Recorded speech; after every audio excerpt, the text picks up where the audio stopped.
पुराना किला पहाड़ी पर खड़ा था, सूर्यास्त के सामने एक डरावना निशान। बेलें टूटी हुई दीवारों पर चढ़ रही थीं।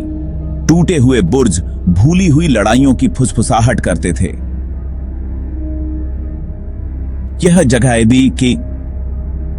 यह जगह जीने वालों के लिए नहीं थी, यह तो गांव वाले कहते थे। यह खबीस का इलाका था। खबीस, वे कहते थे, न इंसान था न ही जानवर।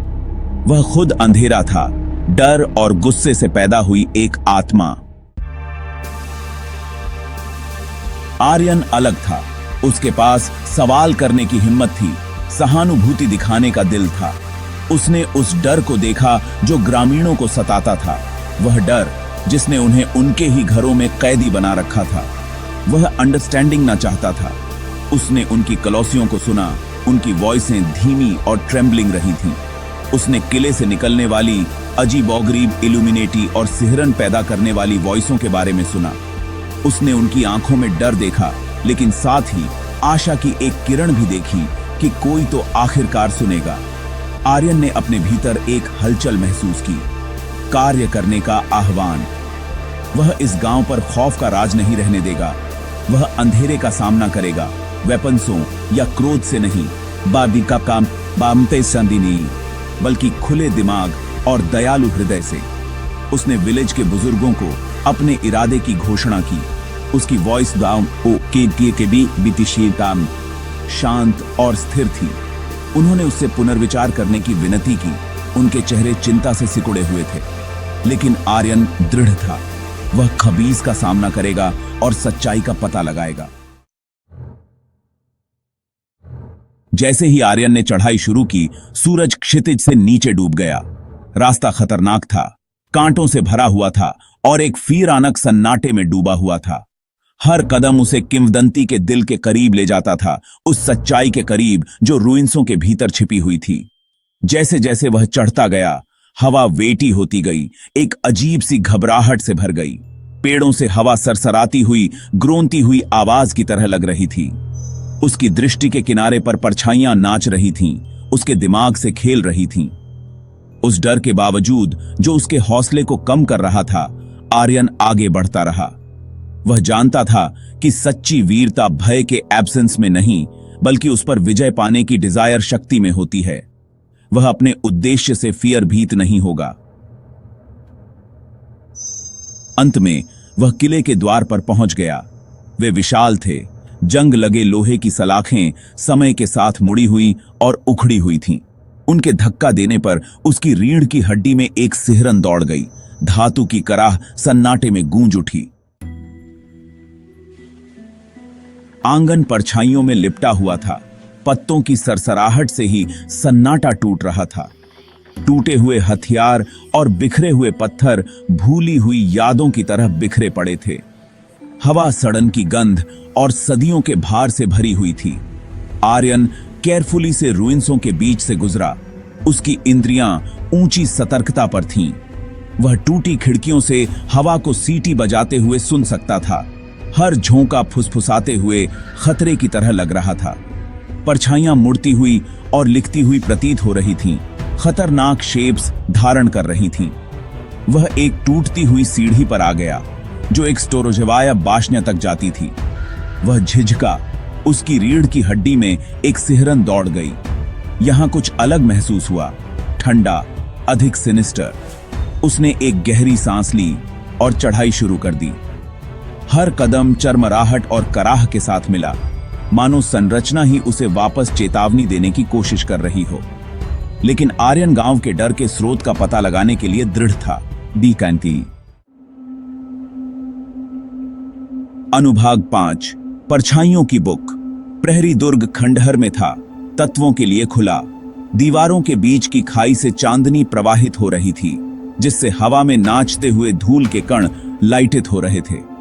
कमरे के बीच में एक क्रम्बलिंगते हुए आसन पर एक किताब रखी हुई थी। यह गहरे रंग के चमड़े से बंधा हुआ था। इसके पन्ने अजीबोगरीब सिंबल्सों और फीकी लिपि से भरे हुए थे। इसमें से एक अजीब सी ऊर्जा निकलती हुई प्रतीत हो रही थी, जो आर्यन को अपनी ओर खींच रही थी। वह बाहर पहुंचा। उसकी उंगलियां थोड़ी ट्रेम्बलिंग रही थीं और उसने किताब खोली। जैसे ही उसकी उंगलियां प्राचीन चर्मपत्र को छूती थीं, हवा ऊर्जा से चटक गई। पन्नों पर अंकित प्रतीक लिखते और हिलते डुलते दिखाई दे रहे थे, मानो जीवित हों। एक आवाज ठंडी और कर्कश कक्ष में गूंज उठी। तो तुम खबीस की सच्चाई जानना चाहते हो? आवाज विस्पर्ड। बहुत खूब, लेकिन सावधान रहना, ज्ञान एक कीमत पर आता है।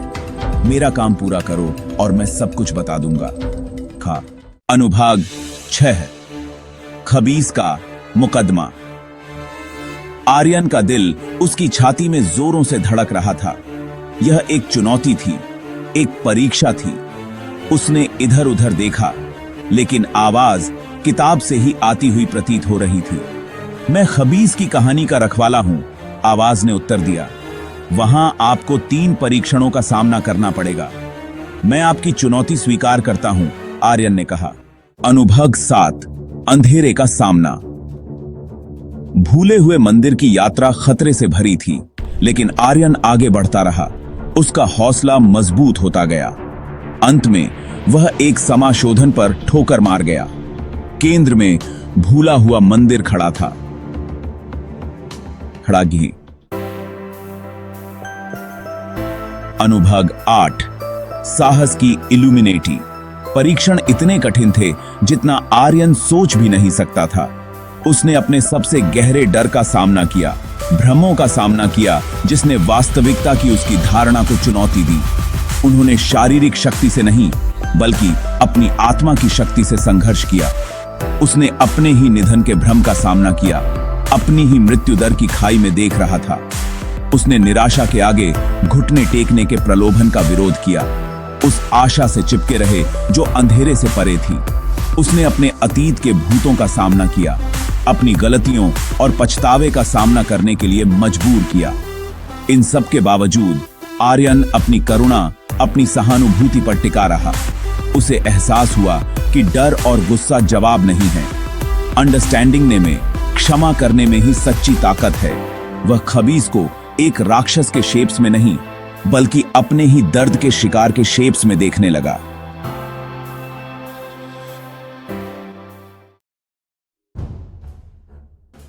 अनुभाग 9। एक नायक की रिटर्न। अंत में अनंत काल की तरह लगने के बाद आर्यन ने परीक्षण पूरा किया। वह मंदिर की क्रम्बलिंगती हुई वेदी के सामने खड़ा था।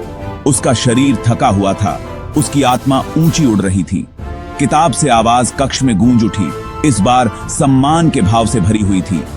तुमने खुद को योग्य साबित कर दिया है। आवाज आई। खबीस की सच्चाई जानने का हक तुम्हारा है, और इसलिए आवाज ने खबीस की कहानी का खुलासा किया। विश्वासघात और हानि की कहानी नफरत में बदल गया लव। खबीस कोई राक्षस नहीं था, बल्कि एक टूटी हुई आत्मा थी जो अपने ही दर्द में फंसी हुई थी, दुनिया पर वार कर रही थी। इस ज्ञान से लैस होकर आर्यन विलेज लौट आया। उसने खबीस की कहानी को डर के मारे नहीं, बल्कि बल्कि करुणा के साथ साझा किया। उसने उन्हें सिखाया कि सच्ची ताकत अंधेरे से लड़ने में नहीं, बल्कि उसे समझ और प्रेम से रोशन करने में है।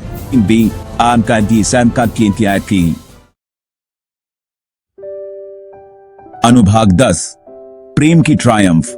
विलेज वालों ने सुना, उनकी आंखें आश्चर्य से फटी हुई थीं। वे इतने लंबे समय तक डर में जीते थे, वे करुणा की शक्ति को भूल गए थे। आर्यन के शब्द उनके साथ गूंजते रहे, एक लंबे समय से सुप्त आशा को जगाते हुए। वे सब मिलकर पहाड़ी पर किले के रुइंसों तक चढ़ गए। वे क्रम्बलिंगती दीवारों के सामने खड़े थे, डर के मारे नहीं, बल्कि एक नई समझ के साथ। उन्होंने खबीस की आत्मा को सांत्वना के शब्द कहे, उसे क्षमा और शांति की पेशकश की। और धीरे धीरे जो अंधेरा इतने लंबे समय से पहाड़ी की चोटी से चिपका हुआ था, वह छंटने लगा। हवा जो कभी दर्द भरी चीखों से भरी होती थी,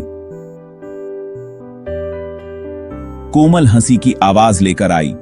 खंडहर जो कभी भय का प्रतीक थे, प्रेम और क्षमा की शक्ति का प्रमाण बन गए। आर्यन ने अपने डर का सामना किया था और ट्रायम्फी होकर उभरा था। अंधेरे को बलपूर्वक जीत कर नहीं,